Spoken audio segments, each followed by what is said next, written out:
estimated 15 million people living with food allergies in the United States. Wow, I didn't realize it was that high of a number. In this morning, we have Tanya Twarzak. She's the owner of Allergy Aware Consulting, and we're going to talk a little bit about food allergies. Good morning to you. Good morning. So, first of all, food allergies. What are the most common ones that are out there? Well, you can be allergic to anything, but the top 8 are wheat, soy, dairy, eggs, fish, shellfish, peanuts, and tree nuts. Okay. So those are the top 8. So what's your passion? Why have you started this consultation? What made you kind of go toward this? Well, in my family, we have multiple food allergies. We have celiac, which is an autoimmune disease, not an allergy, but it's still, we have restrictions.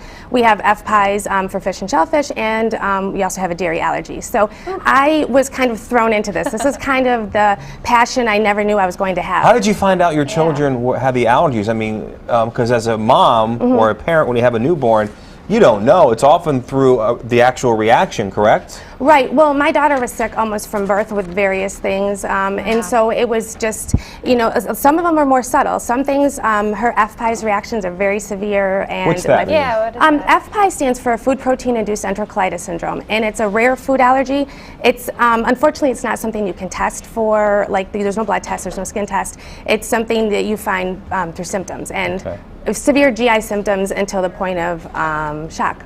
And so it's pretty scary. So GI symptoms, are there any others like headaches or blurred vision? Well, for her FPIES, no, but for typical IgE allergies, the ones we're most familiar with, there's a whole range. There's GI symptoms. There's also sometimes it's migraines.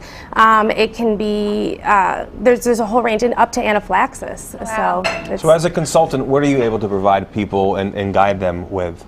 So what I do is, when you get your diagnosis from the doctor, I take you to that next step. So I go to the grocery store with you, and I show you this is where you can find the foods. I help you to learn how to read labels. I help you to navigate this whole process, because that's the problem that most people, they don't know what to do. They get to the store and they say, oh my gosh, I don't know what to do. My first experience, I sat and cried because I couldn't find anything to feed my child, and that's very overwhelming.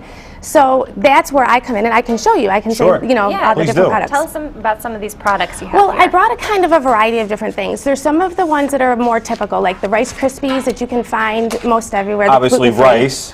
Right. Well, again, the cross-contamination is huge. Is that the main substitute we're looking for those with celiac, using rice as opposed to flour?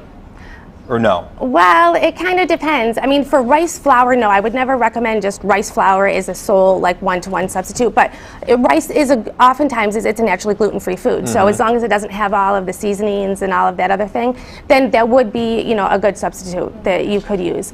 The specifically gluten-free Rice Krispies, you would use. So what are you looking for as a consumer when you read the ingredients?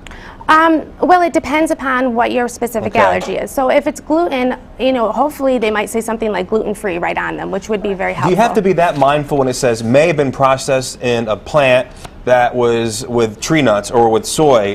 Is that an indicator where I don't even buy it? Do I roll the dice? What are your thoughts on that? Well, it depends. Like, we joke with my daughter. She, her FPIES allergy is so severe to fish and shellfish. If it says made in a facility that's downwind from another facility that might have possibly had fish someday, we don't do it. You don't go there. But if it's with our dairy, it's a less severe allergy. So we don't do made contain, but we will do made in a facility if it's a reputable company that I'm aware of. I see. So. Now, with these gluten-free products, just because they're gluten-free, does that mean that they're healthier for you? Well, not necessarily. It depends. If you're, I mean, these cookies are delicious. I love them, but they're cookies. So you know, that's what you have to remember. Exactly, they're still cookies. So I mean, some things they're better for you if you have celiac, because you have to be gluten-free. It's 100% all the time. So in that sense, absolutely, it's better for you. But is it healthier for you? Not always. You still have to read labels. Well, yeah, we've only scratched the surface, Tanya. Obviously, peanut allergies. If people want to get a hold of you for some consultation, how can they do that?